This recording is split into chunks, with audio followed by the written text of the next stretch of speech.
So a few weeks ago, we were working on the bowsprit design and we got a lot of really great comments on it. And so we're back this week with a really sweet new bowsprit design.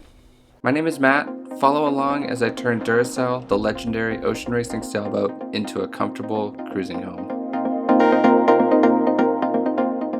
Before we get into how we're changing the bowsprit design, a quick reminder about what we need the bowsprit to do on the boat. This bowsprit has to serve a couple functions. First is to hold the tack line for an asymmetrical spinnaker, and it has to hold the anchor roller. These two functions literally work in opposite directions, and the loads can be huge for both. So this sprit has to be very robust. I had a couple of criteria for it as well. First was I don't want a bobstay. This is a line that goes from the knuckle of the bow to the end of the sprit to hold it down, opposing the loads of a spinnaker. I don't want one because they can get in the way of deploying and retrieving an anchor.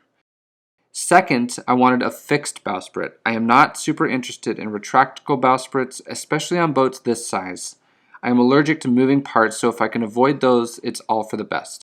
After publishing the video showing our first iteration of the bowsprit, we got a ton of great comments and emails from folks recommending changes. A lot of them made a lot of sense, and so Evan and I went back to the drawing board and came up with something new.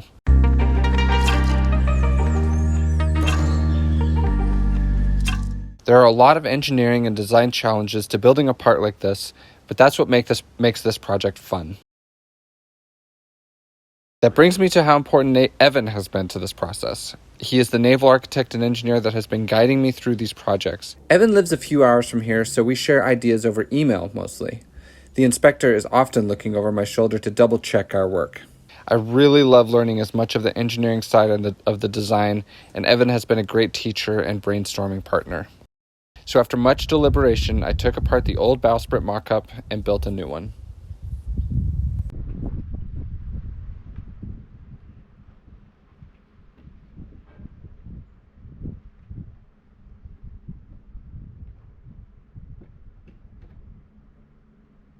Okay, so this is Mark II of the bowsprit. The first one we really liked, but we knew that we could do better. We took all the comments to heart. They were really helpful, and this is what we've come up with. So the first big difference is that this one is 6 inches longer than the first one.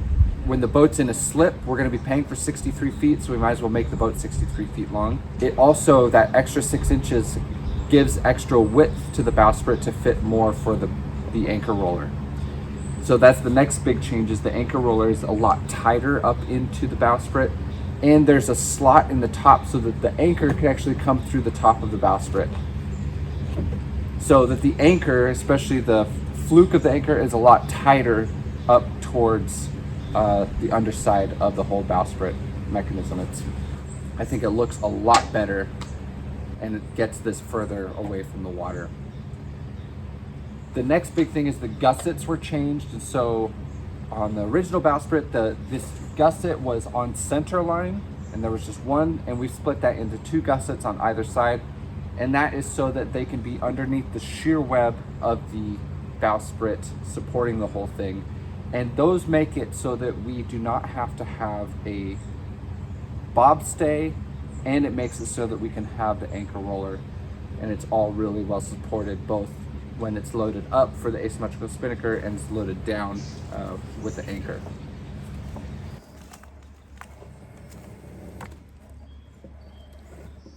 And the last big change is that we're not using that chain plate, that bad chain plate that we have. It limited the capabilities of what we were able to do with the whole thing, and so we're going to find a different use for the chain plate. We're really happy with how this has turned out. One of the big changes also from the first bowsprit is that we've changed the alignment of the anchor roller so that the chain will shoot at an angle down the starboard side of the boat, and that is for 2 reasons. The first reason is that there's going to be a chain plate right in the middle at the aft end of the bowsprit, and that will be for the code 0, so the chain has to miss that anchor roller, or the chain has to miss that chain plate. And then the second reason is that the windlass is going to be in a well. The whole chain is going to run under the deck, and then there's going to be a well that the windlass will be in, and that has to be off on the starboard side a couple feet off of the starboard side, so this is pointing right at where the new windlass will be.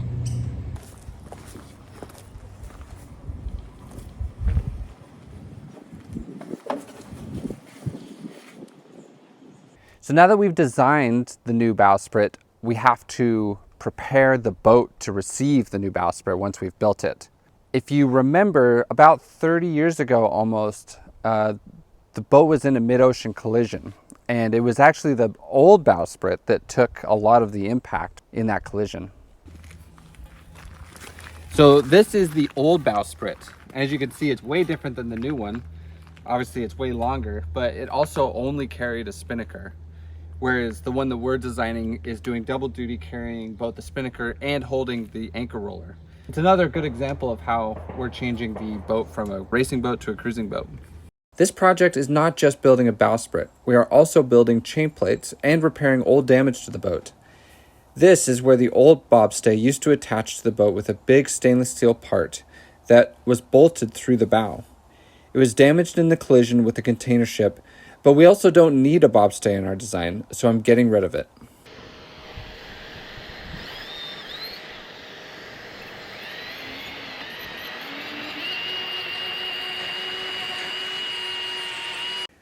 I'm using the die grinder to remove any loose debris and prep the area for epoxy to adhere, as well as sanding around the area down to the fiberglass hole for the new fiberglass.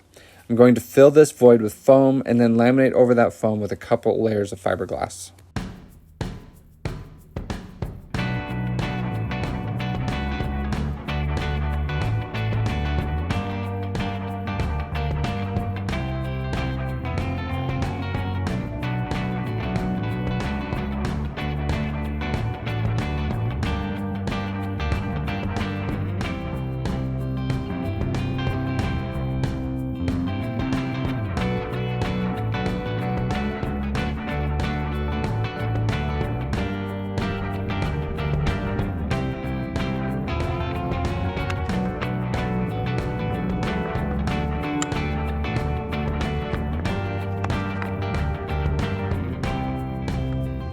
Once the epoxy had cured that I used to glue the small piece of foam, I sanded it down to shape it to the bow.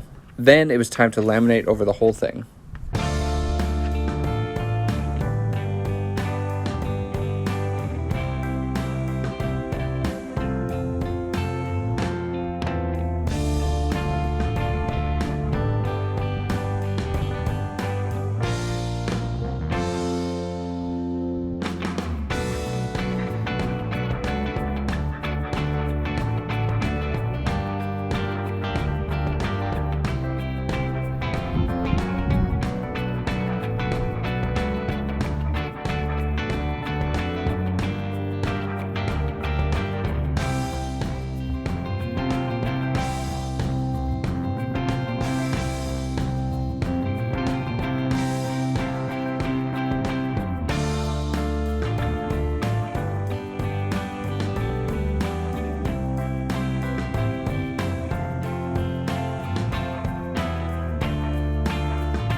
Duracell has a fake bow, which means that the bow forward of this line is solid foam covered with fiberglass.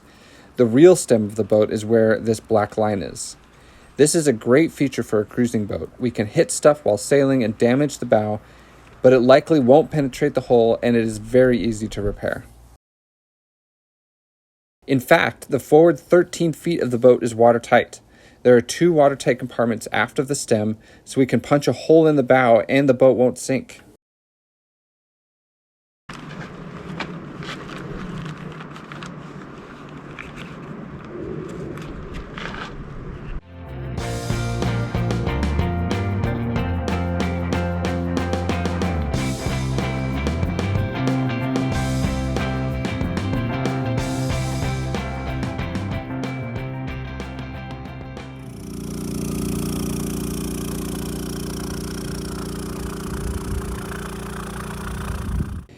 By the way, we read your comments about window materials from last week. The majority of you made an argument for glass, and now I'm taking glass into consideration. Luckily, we've got time to decide. Getting ready to laminate just over this face of the stem. This is the actual stem of the boat. And I'm just going to laminate a layer, just one layer of fiberglass over onto the deck. And that is just we're going to be bonding a lot of stuff onto this stem, including a chain plate and a bowsprit. And so I just want to make it really consistent. As you can see, there's all these holes. I filled in, this is that original chain hole that I did for the first bowsprit, which was a mistake. And so I'm filled that thing. So I'm just doing a quick vacuum bag, just covering this stem up. There's also the fact that there's a bow missing on here, and I am going to fill this in eventually. And so, but we have to build the chain plate for the Code Zero first, and then we also have to build the bowsprit, and then we can fill this in. Total Boat's been sending me this Thixo Pro, which is really handy stuff. I can prime an area that I'm going to laminate to. It's really handy because it's already thickened, and it helps get the area really sticky, so I can just stick fiberglass up to it, dry, wet it out later with the 2-to-1 epoxy. But this Thixo Pro is compatible with that 2-to-1 epoxy, so it's very handy, like I said, for doing the priming work.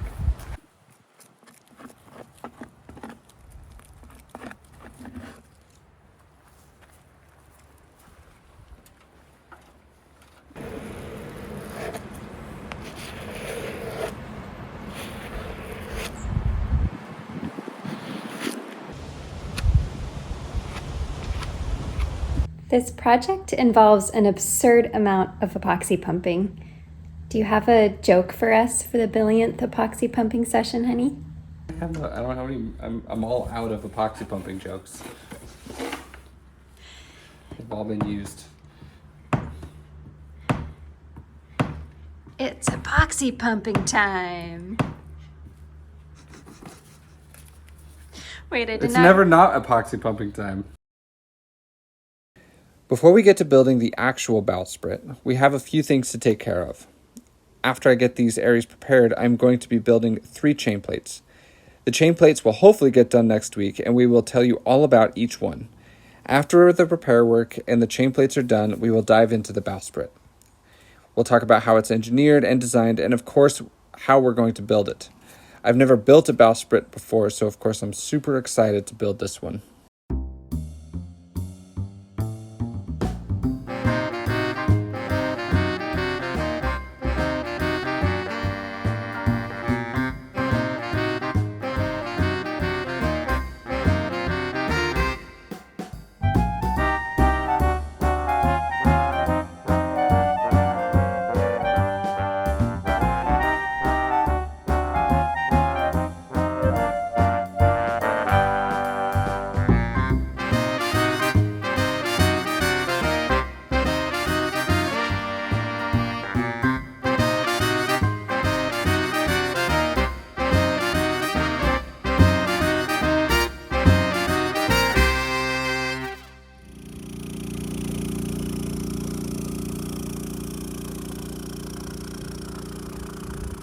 Like I said, next week we are going to be building chain plates. This is the first step in getting these done. One of the chain plates is going to be for the staysail or inner forestay. The chain plate will be built on a piece of Cusa board and laminated into this bulkhead, which is the first bulkhead aft of the stem. I'm cutting out a plywood insert that is laminated into this bulkhead so we can replace it with a chain plate built on the Cusa board.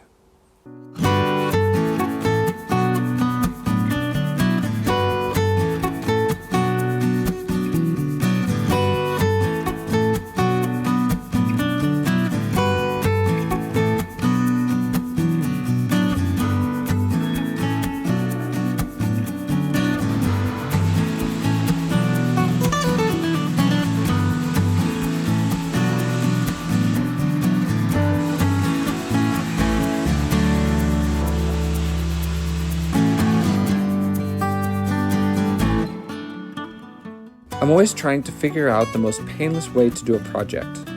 For the forestay chain plate, which will be built on this knee, we originally thought that it would be easiest to cut out the knee, build the chain plate on it, and then reinstall the knee.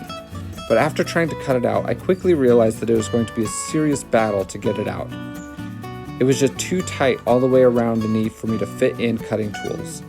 Al was over and he asked me why I don't just leave it in and build the chain plate in place, and I didn't have a good answer. I consulted with Evan and we decided to leave it there, and I'll just build the chain plate on the knee in place. So we've spent the week working inside the boat, getting the bulkheads ready, and getting this area ready to receive the new chain plates, which we'll build next week. It'll be a really fun project. And then as soon as we're done with that, we'll dive right into working on the bowsprit. So the next couple weeks are going to be very exciting with fun projects. Before we get to thanking Patreons, we had a little issue this week with scammers in the comments. There are people claiming to be us, saying that we're giving away money and MacBooks and stuff. And so unfortunately, I can't give away MacBooks and cash to everybody who comments in our videos. So please beware of those folks claiming that they are us. If you have any questions, feel free to email us. But yeah, please beware. We have a few more Patreons to thank this week. So first, thank you to Mark. He emailed us from Andalusia. He is just casually doing deliveries around the Mediterranean, sending us cool pictures. And he said he's also really into cycling, but we're jealous of his voyages that he's going on right now. Also, thank you to Rob, who's from Vancouver, BC. Sounds like he's been in the marine industry for many years, does all the races around Vancouver and this whole Salish Sea area. And so thank you very much to Rob. Also, thank you to Don. Don is from the Midwest. He has done all his sailing on the Great Lakes in the Midwest. He's owned a few boats and still has a laser out there. And he sent us this really great picture. And also thank you to Morten, who is from Denmark. It sounds like he's been sailing his whole life with all different kinds of boats. I learned about the BB-10, which I'd never heard of before. And now he's doing the wise thing and sails his friends' boats. And so thank you very much to Morten. And thank you again to everybody who's been supporting the channel. If you're interested in joining our Patreon community, you can find us at the Duracell Project at patreon.com.